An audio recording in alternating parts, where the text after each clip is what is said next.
On my honor, I will never betray my badge, my integrity, my character, or the public trust.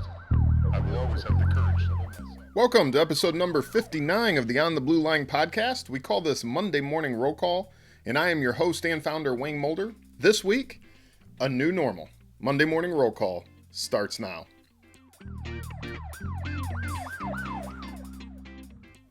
So welcome to another Monday Morning Roll Call. I just wanted to take a moment and welcome you to this. If this is the first time that you have found this podcast, I just want to tell you that this is just a small excerpt. This is just something that we put out every week to give people something actionable for the week ahead.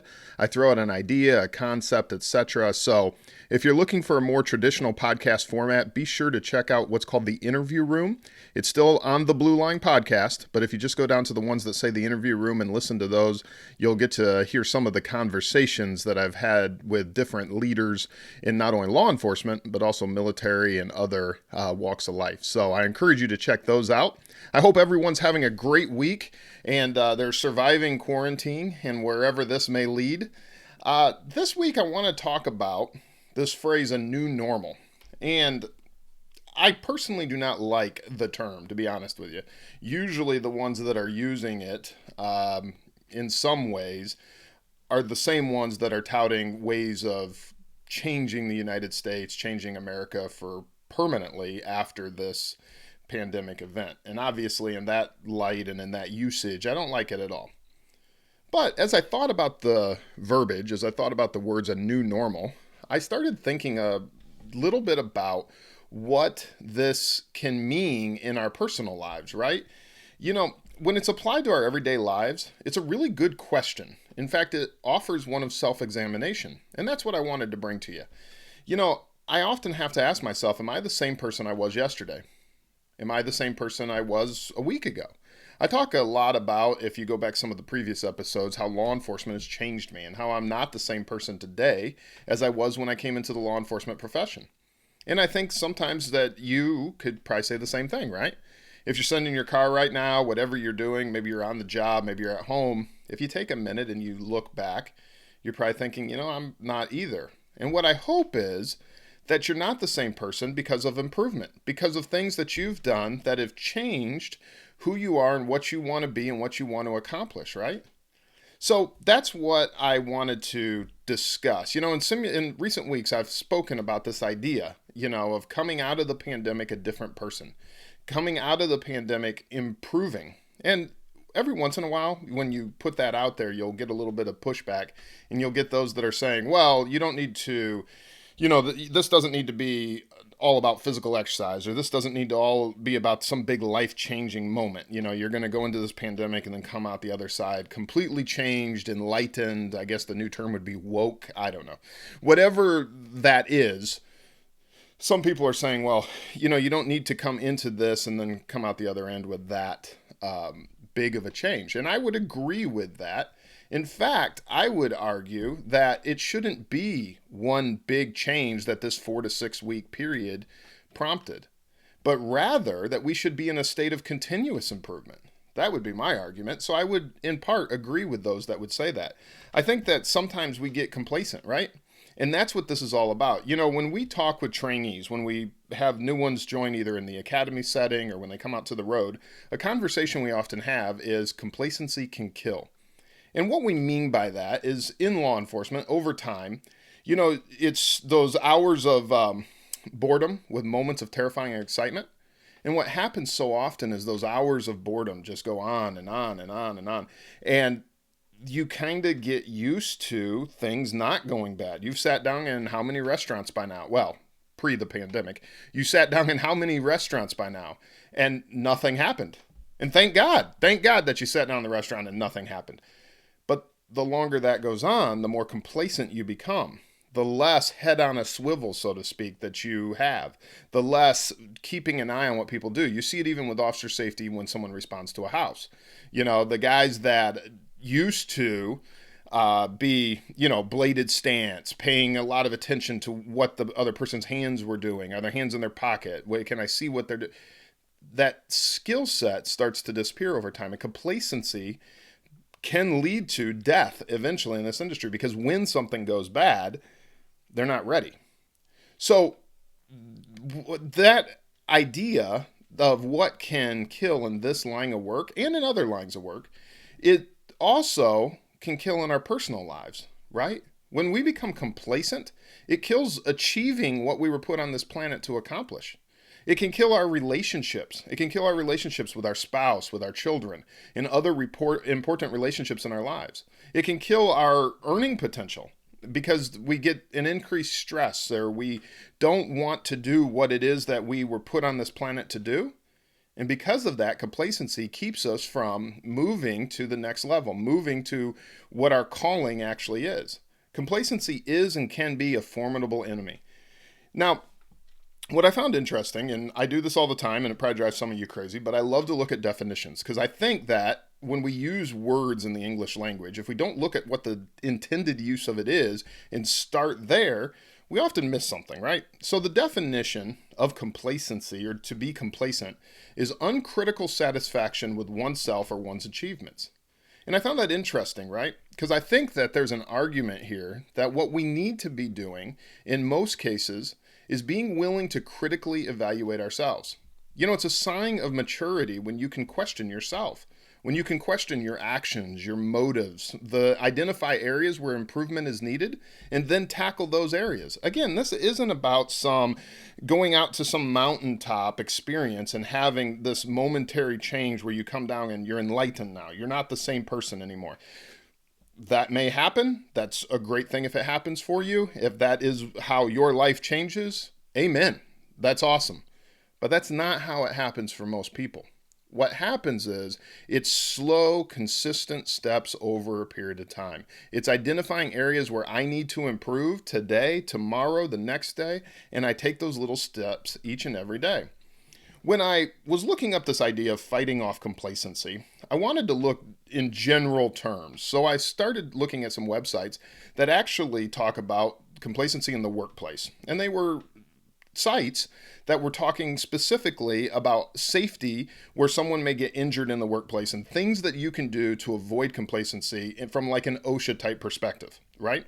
And I will put these links in there. But what I thought as I was looking at their 4-step plan, or their 4 ideas on how to avoid complacency so you don't get injured in a workplace, say maybe falling off a ladder at a paint company or whatever the case may be, that when taken broadly, their 4 ideas could be applied to our personal lives. And they're a great place to start.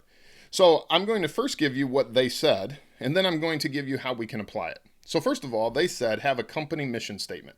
So in other words, they're telling their employees, or they're telling those companies that are part of their network, that if you want to avoid a workplace accident, if you want to avoid complacency, you have to have a mission statement. And the reasoning there, the thinking is that if people know what the mission is and what you're trying to accomplish, they are less likely to just be going through frivolous tasks, to just be doing things that are not on par or not going to get them where they're trying to go.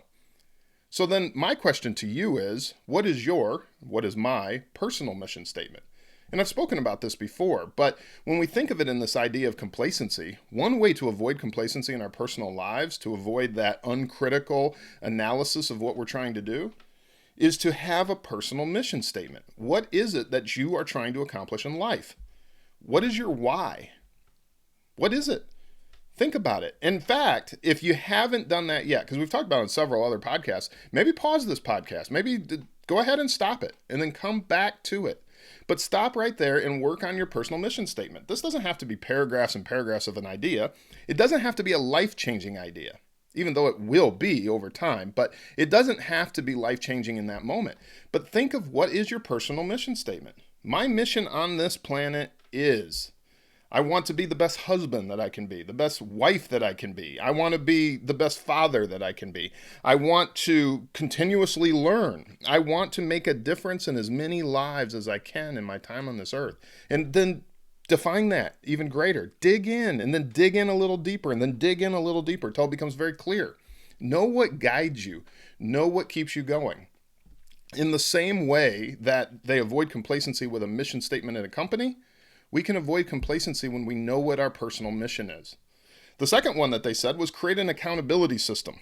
So there, the idea is that in the business environment that you're going to have someone keeping an eye out and saying, hey, that's not a safe act. Hey, that's going to lead you where you don't want to go. Hey, that may have you fall off the ladder and injure yourself. You do not want to do that. In our personal lives, having a community in our life is what helps us reach the next level and keeps us from doing actions, doing things that could harm us, that could lead to complacency, that could keep us stuck in a rut for years and years and years.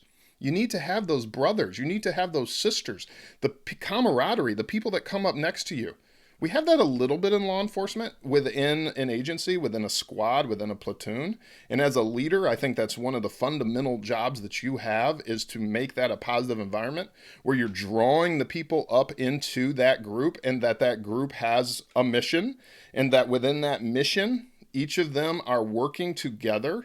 And it creates kind of an accountability group of sorts. It keeps you together so that you can move forward. It's that whole iron sharpening iron concept. That's the whole idea of what is now our closed Facebook group. And I'll be honest with you, it's not what it's supposed to be, but it's becoming it. And it's going to be a slow process. And part of that is getting more and more people into the group. And then the second part of it is some spinoffs that we're doing that are going to be specifically only for law enforcement officers. Because the idea is to have a community, someplace you can plug in. So if you don't have that already, I suggest after this or right now, go to Facebook, go to groups, and go to OnTheBlueLine Guild, G-U-I-L-D, Guild. And the big question I always get is, what in the world is a guild? Well, a guild is exactly what we're talking about here. A guild is a group that's working towards a common goal. Normally, it's in some sort of construction or some sort of environment where you're working towards bettering yourself and whatever that is. Well, that's the whole idea. So either this group or another group, or just a group of people in your own life that you have that can serve, I don't like the term accountability partner, but that can create a brotherhood or a sisterhood that helps you get to the next level. So then the third thing that they suggested is practice stop work authority, or an SWA. So again, geared towards the business world. But I would say when we apply this to our lives, give yourself permission to adjust fire. In other words, sometimes complacency comes from the feeling that we're pounding our head against the wall and we're trying to do something. And really what we need is permission to ourselves to stop and to adjust fire. Just because you have this mission statement and this is your plan doesn't mean there aren't going to be moments where you need to change. It doesn't mean there isn't going to be someone that comes alongside and says, hey, Wayne, I think that you need to do it this way, or I think you need to consider that, and then it needs to be considered. But oftentimes what I find, the person who doesn't give us permission to change or to adjust fire when it's not working is ourselves. So we have to give ourselves that permission. We have to say, you know what? I'm willing to change. I am willing to look at this, and if it's not going the way it's supposed to, then I'm willing to look at it from a different direction. Because at the end of the day, I want to make a difference in as many lives as I can in the amount of time that I have on this earth.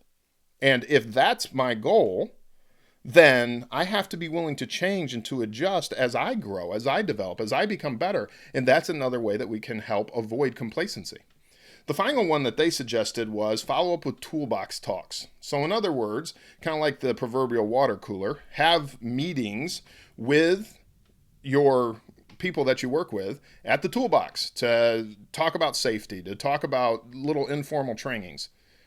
Well, when applied to our life, train regularly on the skill set you need for the next level. You know, training doesn't always have to be formal. That's the idea that they're trying to say to the workplace environment. And the same truth is there for us in our personal lives. It doesn't have to be formal. In fact, some of the greatest skills that I have learned and that I've been able to develop in myself have all come from informal training, from this kind of thing, from just putting myself out there and trying to work on it and saying, okay, what can I do to get to the next level? So I encourage you to, and this is kind of going back to that brotherhood idea, correct? If you're around people that are sages, if you're around people that have experience and have developed themselves, gotten to the next level that you want to get to, surround yourself with those people. Then follow suit. Sometimes you don't have to reinvent the wheel. Sometimes you just have to put yourself in the right environment. And then that will allow you to learn, to develop, to these informal trainings, these skill sets from being in a community, it all goes hand in hand. And then finally, tomorrow is a new day. And this one I added because I think the other thing that happens, and I know I do this to myself all the time, and if I do it, there's a good possibility, whoever's listening to this right now, if you're in your car, wherever you are, that you do it. And that is, you put so much pressure on yourself, so much stress that I've got to reach this level, I've got to do this, or I've got to do that. And it almost puts you into a tailspin. And we have to be willing to give ourselves permission to stop and then start again tomorrow. Sometimes the worst thing we do when it comes to complacency is the amount of pressure we put on ourselves that keeps us from getting to where we're trying to get to. So tomorrow is a new day. And so often we create this cycle where we bear down on ourselves and we feel like we're failing. So we end up getting into the self-fulfilling cycle of we just keep failing. Sometimes we need to give ourselves permission. We stop and we can start again in the morning with a new outlook and a new way of going about whatever it may be. So complacency can kill. We should be in a continuous state of finding the new normal in our lives, and then that normal should be there.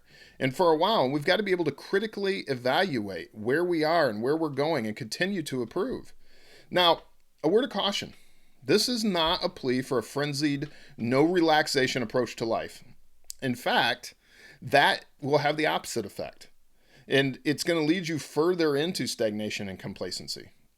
We were not created to run ourselves ragged, to not take time to breathe, and to just be quiet, as we've discussed before. So what I'm advocating is a willingness to critically evaluate ourselves, a willingness to know where we are and where we're going, and then a need to pause and to relax, and when necessary, start again tomorrow. You know, as we wait for life to get back for normal, and I hope for you and me that we have found a new normal for our approach to life as we continue to strive to be the men and women that we are called to be. Brothers and sisters, stay safe out there. That does it for this week's Monday Morning Roll Call. I'll hope to see you next week at Roll Call, and in the meantime, I'll see you on the Blue Line.